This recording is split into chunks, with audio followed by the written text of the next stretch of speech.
I know EdReports has come up as a question, and I'll just address it frontally now.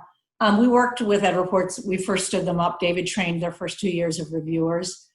They took the tool grew out of Student Achievement Partners IMAT, which is an instructional materials evaluation tool, which is big and clunky. EdReports made theirs even bigger and clunkier. They love modular programs, and they could not get their head around the idea that full-length nonfiction books build knowledge. They couldn't, their tool couldn't work for that when they reviewed, which was about 2 years ago. We've also seen, I don't know a nice way to say it, not mission creep, but inflationary creep on EdReports reports. Everything glows green now. All the major market basals, all the 3 big publishers have released horrible new basals, fat, bloated basals. They make even a bit like slimmer than some of these. And they all went all green on EdReports. That is really a wrong message to the field. They don't grow knowledge. They are not, usability is awful. So we've had a little bit of disappointment, shall we say, with EdReports recently. And if anybody here is an EdReports reviewer or has an affiliation, I apologize, but we do speak our truth. So EdReports is not something to take completely to the bank. We always say it's a starting place, but you need to do your own homework. You need to talk to other districts. You need to find out for yourselves what it's like for people to use these programs, and not just begin and end with EdReports at all. EdReports does not evaluate usability in any significant way, and refuses flat out to take into account student outcomes. The last I checked, student outcomes is something that we're all interested in, and they won't build that into their algorithms or into their review system at all. Why? They will not consider efficacy data. And so ironically, there are a lot of greenlit programs for ELA, for EdReports, that are not actually, that have no evidence of efficacy. Hold on one second. You just said something. I've heard Meredith and David Livin say this before, right?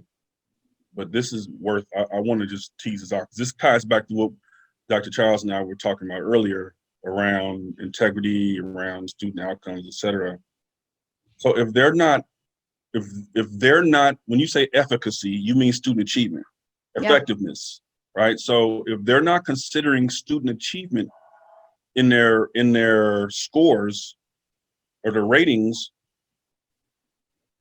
I would think from a community lens, we think that's the first thing they should consider. That's the very first thing, followed behind usability, learning curve, all the rest. But start off, does it work? So are we missing something? Are we crazy? I feel like we crazy. It's like the educators are saying, no, don't count that. That's not, but then we as community members, family, parents, et cetera, it just does help make it make sense. I don't understand it. How is efficacy, how is effectiveness not considered part of the rating when that seems to be the end game for most of this stuff? Mm-hmm. Help me. What am I missing? You're not missing anything. You have to understand what EdReports initially, their main design, is it high quality, standards aligned, period. Okay. And what has happened, EdReports has put in so much power in the field. It's like the guidance and the framework when it's really just the base. That if you're green, great. But there are green programs students are not succeeding with. There are yellow programs students are doing well with. So what we put in so much value in EdReports. You're killing me right now. You're killing me right now, because what you're saying is it's not just the publishing companies.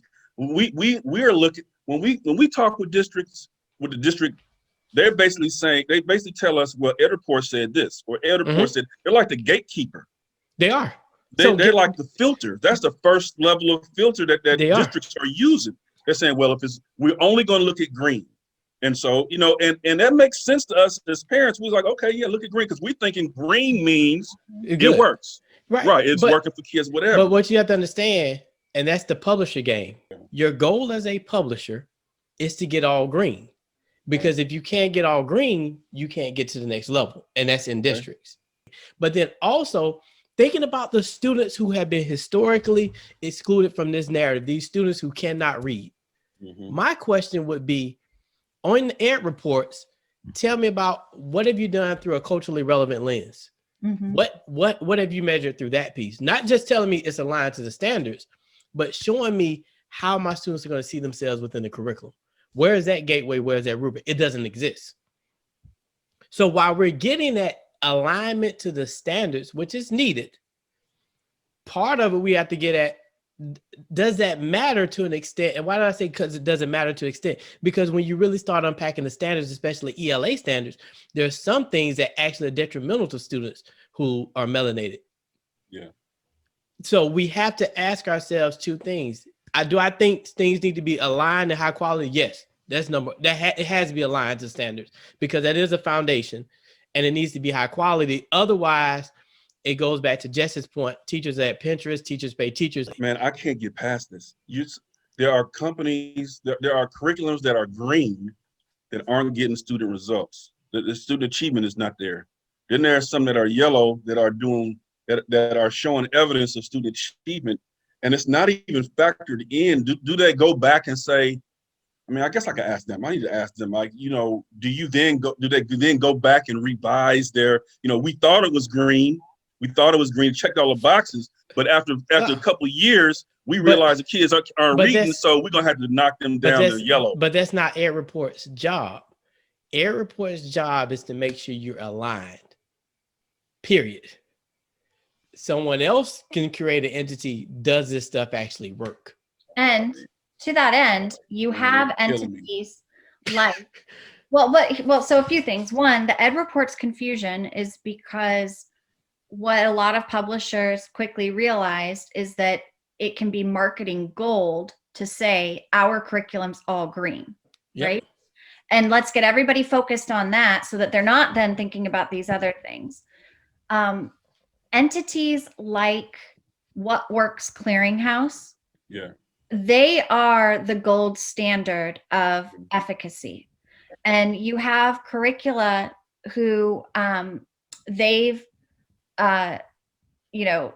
approved, such as the Success for All curriculum out of Johns Hopkins, which is actually what I taught when I was a first grade teacher. Now, I don't know that Success for All would get all green on EdReports. It hasn't gone through EdReports. And my guess, if I were to think back to the curriculum that I used, 10 years ago when I taught first grade, is that if that went through EdReports, it wouldn't get all green. And yet, What Works Clearinghouse certified it because it went through the massive RCT and everything else and showed that kids were able to learn how to read. We have talked about a desire to put every one of our curricula through What Works Clearinghouse. But the problem is that it's really expensive and it takes a long time. And we aren't at a place, absent a funder saying that they will underwrite it for us, where we could do that work versus what we're investing right now to do all of the revisions for bookworms so that we can get bookworms back into the market, have it be on the continuum of becoming more culturally relevant and have it all green by EdReports so that more kids start using it and more teachers start using it. So it's a money thing and it's a time thing in terms of submission to What Works Clearinghouse. Most educators, a lot of educators don't even know about What Works Clearinghouse. No. Believe it or not. Most don't know about EdReports, but that's starting to become more popular. But What Works Clearinghouse is actually a storehouse of information of things that have gone through rigorous studies, research studies to show, yes, this works. It has this much evidence. It's rated, effective. I forget the ratings, like 3 different things: highly effective, average, or moderate effectiveness. And it's like all that type of stuff is. We think that's what EdReports is. We think when I say we think, right. and on top of that, communities assume. We assume that whatever schools are using day-to-day, right? The day-to-day curriculum, we're assuming that they're being used because it works. And the teachers know how to use it. The principals know how to lead with it. Whatever it is, it all works. And therefore, because they're doing this, it's going to work out.